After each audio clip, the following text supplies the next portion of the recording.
আলাইকুম। আমন্ত্রণ বাংলা ভিশন সংবাদে আপনাদের সাথে আছে আমি দিলাম রোজমেলা।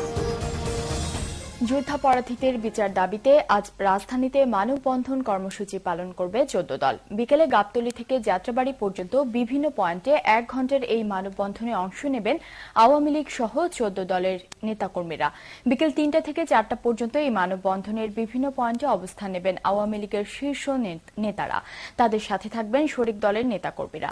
যুদ্ধাপরাধীদের বিচার দ্রুত শেষ করার দাবির পাশাপাশি গণতান্ত্রিক অভিযাত্রাকে ব্যাহত করতে হত্যা, সন্ত্রাস, জ্বালাও পোড়াও সহ বিভিন্ন নাশকতামূলক তৎপরতার বিরুদ্ধে ১৪ দল গত ২৯শে জানুয়ারি এই কর্মসূচি ঘোষণা করেছে।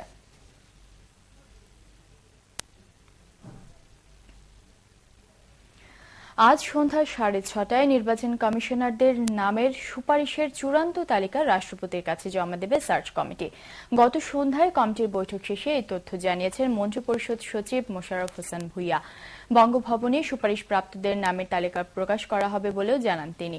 সোমবার সন্ধ্যায় সুপ্রিম কোর্টে কমিটির প্রধান বিচারপতি সৈয়দ মাহমুদ হোসেনের অফিস কক্ষে বৈঠক শেষে মন্ত্রিপরিষদ বিভাগের সচিব জানান, ১০ কার্যদিবসের একদিন বাকি থাকতেই আজ নামের তালিকা দেওয়া হচ্ছে রাষ্ট্রপতির কাছে।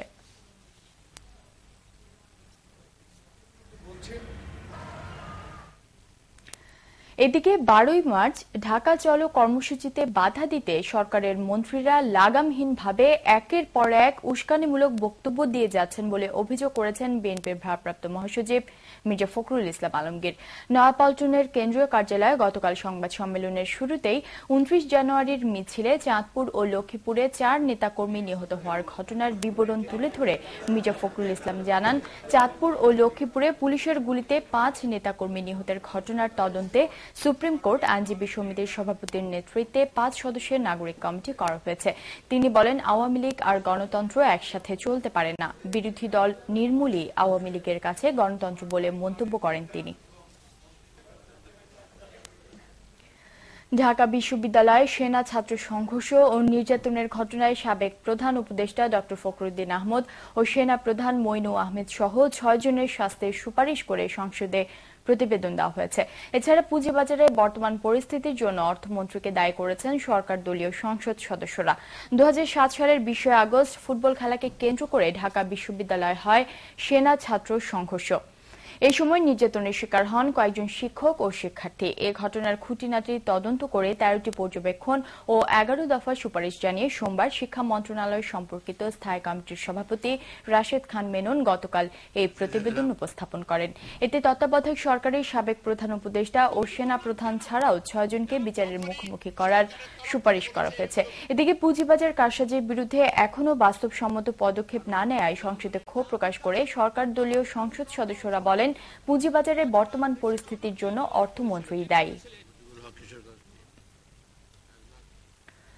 সিরিয়াতে দূতাবাস বন্ধের ঘোষণা দিয়েছে মার্কিন যুক্তরাষ্ট্র ও যুক্তরাজ্য। পশ্চিমাঞ্চলীয় শহর হোমসে ভয়াবহ সেনা অভিযানে অর্ধশতাধিক নিহতের ঘটনার পরই পশ্চিমা দেশ দুটি এই সিদ্ধান্ত নেয়। মার্কিন পররাষ্ট্র মন্ত্রণালয়ের মুখপাত্র ভিক্টোরিয়া নুল্যান্ড নিশ্চিত করেছেন, দেশটির রাষ্ট্রদূত রবার্ট ফোর্ড ১৭ সদস্যের দলসহ সিরিয়া ছেড়েছে। তিনি আরও বলেন, কূটনৈতিকদের নিরাপত্তার কথা চিন্তা করে দামেস্কে দূতাবাস বন্ধের ঘোষণা দেওয়া হয়েছে। তবে যুক্তরাষ্ট্রের ওয়াশিংটন ডিসি সিরিয়ার দূতাবাস খোলা থাকবে বলে জানান তিনি। খেলার খবর, ক্রিকেট। দুবাই টেস্ট ৭১ রানে জিতে ৩ ম্যাচ টেস্ট সিরিজে ইংল্যান্ডকে হোয়াইট ওয়াশ করেছে পাকিস্তান। কাল ৩২৪ রানের টার্গেটে ব্যাট করতে নেমে চতুর্থ দিনের শেষ বেলায় ২৫২ রানে গুড়িয়ে গেছে ইংল্যান্ডের দ্বিতীয় ইনিংস।